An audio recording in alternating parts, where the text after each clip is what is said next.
mati.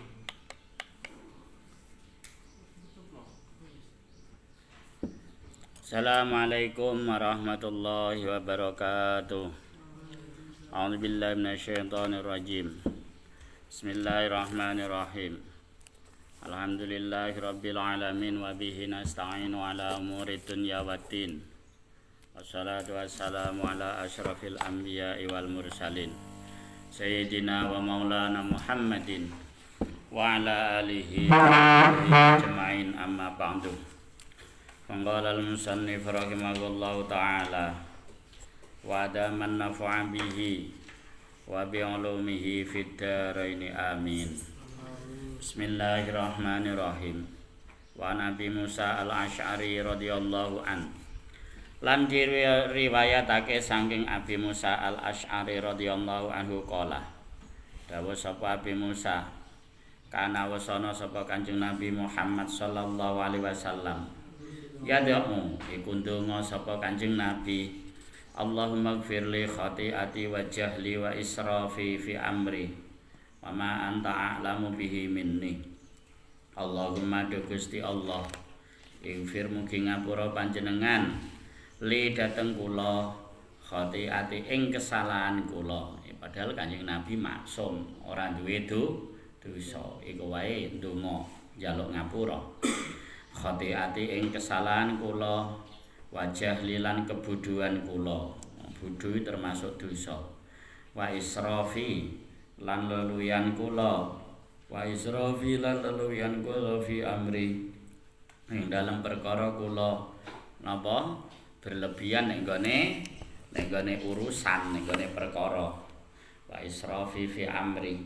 Wa malan ing barang anta kang utawi panjenengan alamu iku pirsa, alamu iku pirsa bi kelawan ma mene saking kula dan apa mawon Gusti kesalahan-kesalahan sing jenengan pirsa kula mboten pirsa.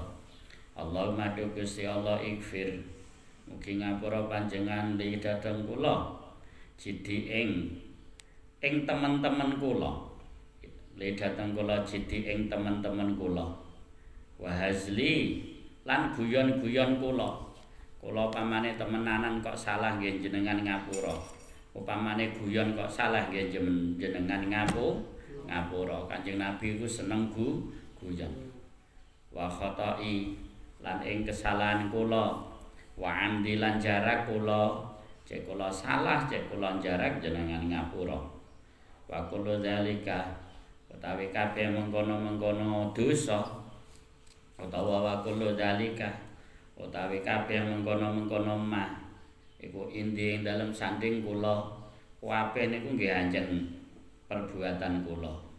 Allahumma du Gusti Allah ighfir mugi ngapura panjenengan li dhateng kula ma ing kesalahan kodam tukang wis nglakoni dhisik sapa kula. Kesalahan-kesalahan sing kula pun kliwat oleh nglakoni.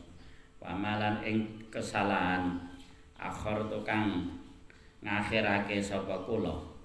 Wamalan ing kesalahan. Nah niki ketoke Kanjeng Nabi dimaknani dosa iku ora pas. Babe Kanjeng Nabi iku maksum. Wamalan ing dosa. Wamalan ing kesalahan asrartu kang rahasiaake kula. Pamalan ing kesalahan aklan tukang ngedengake sapa kula. Pamana lan ing kesalahan anta kang utawi panjenengan iku aklamu pirsa bi kelawan ma mene saking kula anta utawi panjenengan al muqaddimu iku zat kang maha dhisikake. Wa anta utawi panjenengan al muakhiru iku zat kang maha ngakhirake.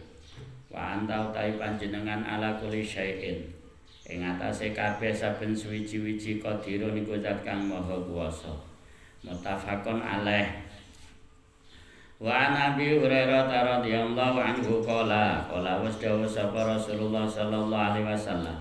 Iki donga-donga kabeh isine.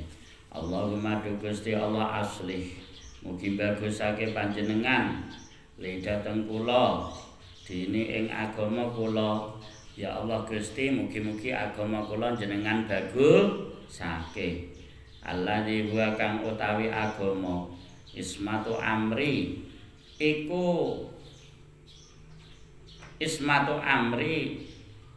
iku pangreksane urusan kula. Ismatu amri iku pangreksane urusan kula ingkang jaga urusan kula nggih agama niki. Wa aslih lan mugi bagusake panjenengan li dhateng kula dunyaya ing urusan donya kula, materi urusan ekonomi dan lain-lain Gusti mugi-mugi jenengan paringi bagus. Allati fiha kang iku tetep ing dalem allati fiha kang iku tetep ing dalem donya maasi utawi kehidupan kula, pangupa jiwa kula. Mugi-mugi urusan donya kula jenengan bagusake. Sebab kula niki nggih urip ning donya, urusan ekonomi, urusan pangupa jiwa mugi-mugi jenengan bagusake.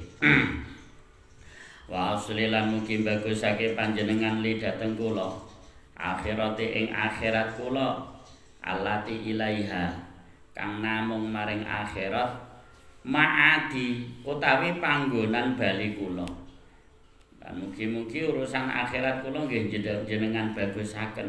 Sebab kita kabeh niki baline maring akhirat. Wa ja'alan mugi dadosake panjenengan al hayata ing urip ziyadatan ing nambahi li dhateng kula. Fi kulli khairin ing dalem saben-saben kebagusan. Mugi-mugi urip kula niki tambah-tambah kebagusane.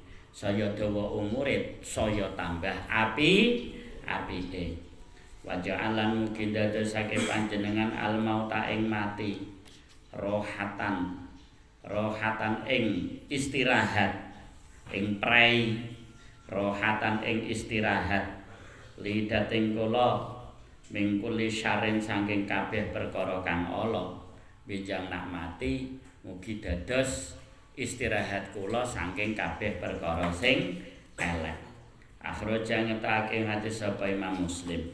Wa an Anas lan diriwayatake saking Anas radhiyallahu anhu qala kana wasana sapa Rasulullah sallallahu alaihi wasallam iku yaqulu Allahumma anfa'ni bima 'allamtani wa 'allimni ma yanfa'uni warzuqni ilman yanfa'uni. Allahumma du Gusti Allah infa mugi paring manfaat panjenengan ni ing kula bima kelawan ngelmu alam takan wis mulangake panjenengan ni ing kula. Ya Allah mugi-mugi ngelmu-ngelmu kula sing pun jenengan ulangno dhateng kula jenengan paringi manfaat. Allahumma wa 'allimni lan mugi mulang panjenengan ni ing kula wa 'allimni lan mugi mulangake panjenengan ni ing kula ma ing ilmu yang faune kang manfaate apa mane ing kula. Warzuq lan mugi paring rezeki panjenengan ni ing kula ilman ing ilmu yang fau kang manfaate apa ngelmune ing kula. Rawang riwayatake hadis sapa Imam An-Nasa'i wal Hakim. Wa Tirmidzi lan iku kedue Imam Tirmidzi min hadis Abi Hurairah saking hadis Abi Hurairah nahwu ta padane iki hadis. Wa qala lan dawuh sapa Imam Abu Hurairah fi akhirih ing dalem akhire hadis wazidni ilma wazid lan mugi nambahi panjenengan ni ing kula ilman ing ilmu. Alhamdulillah ala kulli hal. Alhamdulillah utawi kabehane puji lillahi kunamung kagunganane Gusti Allah. Ala kulli halin ing ngatasé saben-saben tingkah dalam keadaan apapun. Wa a'udzu lan nyuwun pangreksa kula bika dhateng panjenengan min hali ahli nari saking tingkahe wong kang ahli neraka. Kula nyuwun pangreksa dhateng panjenengan jenengan tebihake saking tingkah-tingkahe ahli neraka. Wa isnadu tawi isnadi hadis iku hasanun. Wa an Aisyah lan diriwayatake saking Aisyah radhiyallahu anha apa anan nabiya satemene Kanjeng Nabi Muhammad sallallahu alaihi wasallam Alama iku mulangake sapa Kanjeng Nabi ha ing Aisyah hadza doa ing iki doa. Dadi Sayyidah Aisyah diwarai donga iki karo Kanjeng Nabi. Allahumma du Gusti Allah ini satemene ingsun as'alu iku nyuwun kula ka ing panjenengan minal khairi saking kebagusan kullihi ya sakabehane khair ajilihi ya cepet-cepete khair wa ajilihi lan sumaya-sumayane khair ma'alim tu minhu maya barang alim tu kang ngerti sapa ingsun minhu saking khair wa malan barang lam a'lam kang ora ngerti sapa ingsun. Ya Allah, mugi-mugi kula niki jenengan paringi kabeh kebagusan, cek cepet, cek mengko, cek kula ngerti, cek kula mboten ngerti. Wa a'udzu lan nyuwun pangreksa kula bika dhateng panjenengan minasyari saking perkara kang ala. Ya Allah, mugi-mugi kula niki jenengan reksa saking perkara kang ala. Kullihi ya sakabehane syar ajilihi ya cepet-cepete syar wa ajilihi lan mengko-mengkone syar maya barang alim to kang ngerti sapa ingsun minggu saking syar wa malan barang lam alam kang ora ngerti sapa ingsun. Allahumma ya Allah kula nyuwun pangreksa dhateng panjenengan saking kabeh keelekan cek cepet cek mengko-mengko cek kula ngerti cek boten ngerti. Allahumma du Gusti Allah ini satemene kula iku as'alu nyuwun kula ka ing panjenengan min khairi ma saking bagus-baguse barang saala kang nyuwun ka ing panjenengan abduka sapa kawula panjenengan wa nabiyuka lan nabi panjenengan rupane barang-barang sing disuwun dening Rasulullah sallallahu alaihi wasallam. Wa a'udzu lan nyuwun pangreksa kula bika dhateng panjenengan min syarri ma saking ala-alake barang ada kang nyuwun pangreksa bika dhateng panjenengan bi kelawan ma abduka sapa kawula panjenengan wa nabiyuka lan nabi panjenengan kula nyuwun pangreksa saking barang sing elek-elek. Allahumma du Gusti Allah ini satemene kula as'alu iku nyuwun kula ka ing panjenengan al jannata ing dilebokno swarga. Ya Allah kula nyuwun panjenengan jenengan paringi swarga wa malan barang qarraba kang marekake apa mak mendekatkan qarraba kang marekake apa mak mendekatkan apa mak ilaiha maring jannah mengkau len nyatane saking ucapan au amalin utawa saking amal krana kula nyuwun swarga ya mugi-mugi jenengan paringi saged ngamal sing mendekatkan kepada surga. Wasallu lan nyuwun kula ka ing panjenengan anta ja'ala ing yen to ndadosake panjenengan kula qadaen ing saben-saben putusan qadaita kang mentokake panjenengan iku ing kula qadaen li dhateng kula khairan ing bagus. Mugi-mugi sedaya keputusan sing jenengan putusaken dhateng kula jenengan putus kelawan keputusan ingkang sae. Akhirul janatake hadis sapa Imam Ibnu Majah wa sahahalan milang-milang sahih hadis sapa Imam Ibnu Hibban wal Hakim wa akhirul jalan ngetokake sapa Asy-Syekhani sapa Imam Bukhari Muslim an Abi Hurairah radhiyallahu anhu maqala radhiyallahu anhu qala was dawuh sapa Rasulullah sallallahu alaihi wasallam kalimatane habibatane ila rahman iki biasane sing diwaca wong tahlil ya. Kalimatane habibatane ila rahman khafifatane ala lisan saqilatane fil mizan subhanallahi wa bihamdihi subhanallahil azim. Kalimatane utawi ana kalimah loro habibatani iku ya kalimatane utawi ana kalimah loro habibatani iku den senengi karone ila rahmane maring Gusti Allah kang maha welas asih. Ana kalimah loro sing disenengi Gusti Allah taala khafifatani kalimatane utawi ana kalimah loro habibatani kang ngono nggih dadi sifat habibatane kang den senengi karone ila rahmani maring Gusti Allah kang maha welas asih khafifatane kang ringan karone ala lisane ing atase diucapake ana kalimah loro pol disenengi Gusti Allah nek diucapno ya ringan sapilatane kang abot karone fil mizane ing dalem timbangane ngamal nek ditimbang nganggo timbangane ngamal ngalahno sembarang dingah rupane subhanallah wa bihamdihi subhanallahil azim subhanallah iku kalimah subhanallah khabare kalimatane subhanallah kelawan maha suci Allah wa bihamdihi lan kelawan muji Allah subhanallah kelawan maha suci Allah al azim kang maha agung kala dawuh sapa musannifuhu sapa wong kang ngarang kitab Bulughul Maram iki rupane Imam Ibnu Hajar al Asqalani ya Imam Ibnu Hajar al Imam Ibnu Hajar al Asqalani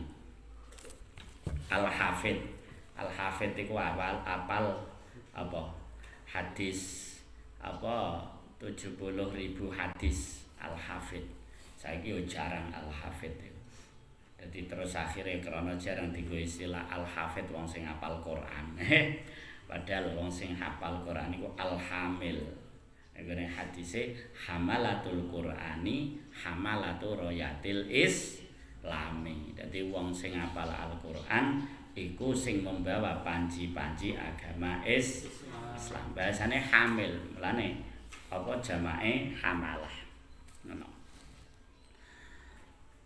Faraga rampung minhu sangking kala dawuh sapa musannifuhu sapa wong kang ngarang kitab iki faraga rampung minhu sangking ngarang mulakhisuhu sapa wong kang murnekake ya wong kang neliti iki kitab sapa rupane Ahmad bin Ali rupane Ahmad bin Ali bin Muhammad bin Hajar Ahmad bin Ali bin Muhammad bin Hajar fi hadi asyri syahri Rabiul Awal ing dalem tanggal 10 wulan Rabiul Awal sanata samanin wa isyrina wa samani mi'atin ing dalem taun 828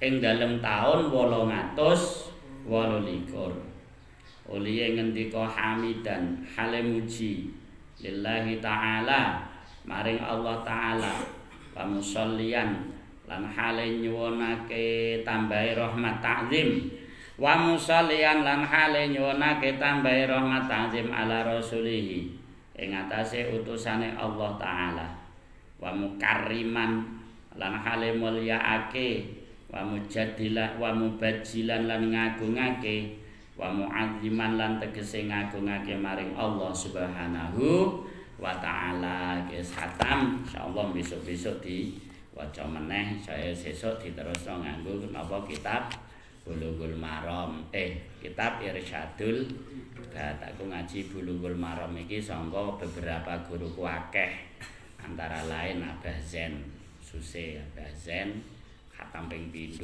ping pira lali kene Pak Syahid ning gone sekolahan ning gone sinten Pak Kiai Baidawi Ahmad almarhum nggih iki sedaya niki sanade kene hajen sebab sedaya niki do alumni konggone Mbah apa konggone Matolek sing abah iki konggone apik iki Mbah Muhammadun Hajen terus sabarene kok tengene Mbah Muhammadun Pondowan la hadrati jami arwahihim wa bi haqqi syafaati Rasulillah sallallahu alaihi wasallam al-Fatihah. A'udzubillahi minasyaitonir rajim. Bismillahirrahmanirrahim. Alhamdulillahirabbil alamin arrahmanir rahim. Maliki yaumiddin. Iyyaka na'budu wa iyyaka nasta'in. Ihdinas siratal mustaqim. Siratal ladzina an'amta 'alaihim ghairil maghdubi 'alaihim waladdallin. Firli wa liwalidayya wal muslimin amin. Sekian, kurang lebihnya mohon maaf. Nah ana sing bener yaiku ayen sangka peparinge Gusti Allah taala.